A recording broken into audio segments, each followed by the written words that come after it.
আসসালামু আলাইকুম, সবাই কেমন আছেন? আশা করি ভালো আছেন। আজকে একটা মজার রেসিপি নিয়ে আসছি, অবশ্যই প্রথম থেকে শেষ পর্যন্ত দেখবেন।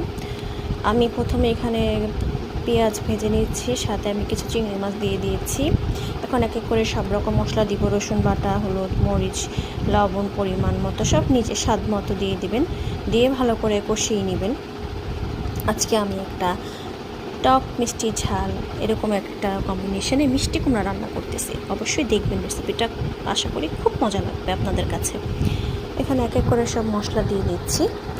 মশলাটা দিয়ে আমি একটু ভালো করে মশলাটা কষিয়ে নেব, যাতে মশলাটার গন্ধটা চলে যায় আর মশলার তেলটা উপরে উঠে আসছে। একটু পানি দিয়ে নিব, হ্যাঁ কিছুটা পানি দিয়ে নিচ্ছি, নাড়াচাড়া দিয়ে নিব। আমি আমার ইউটিউব পেজটা খুব নতুন, আমি এখানে একটু যে দেখেন তেঁতুল ভিজিয়ে রাখছে পানি দিয়ে, এটা ভালো করে চটকিয়ে এটা মারটা নিয়ে নিব। যে মশলাটা কষাচ্ছি, মশলাটা ভালো করে কষিয়ে নিব যাতে তেল উঠে যায়। আচ্ছা, যেটা বলতে নিয়েছিলাম, আমি ইউটিউবে নতুন, প্লিজ আমার চ্যানেলটা সাবস্ক্রাইব করে দিবেন, আমার পাশে থাকবেন, আশা করি আমাকে সাপোর্ট করবেন।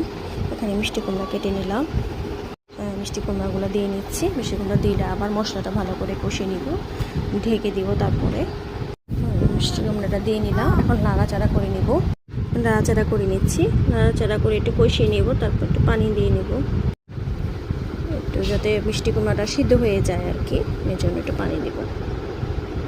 দেখবেন অবশ্যই রান্নাটা ভালো লাগবে, আশা করি খেতেও মজা লাগবে। এই যে এখন আমি যে মাঠটা বের করে রাখছি তেঁতুলের, সেটা দিয়ে নিলাম। হ্যাঁ, দিয়ে নিয়ে একটু লাড়া দিয়ে নিলাম। তারপর আমি পানি দিয়ে নিলাম, ঝোলের জন্য একবারে পানি দিয়ে নিলাম।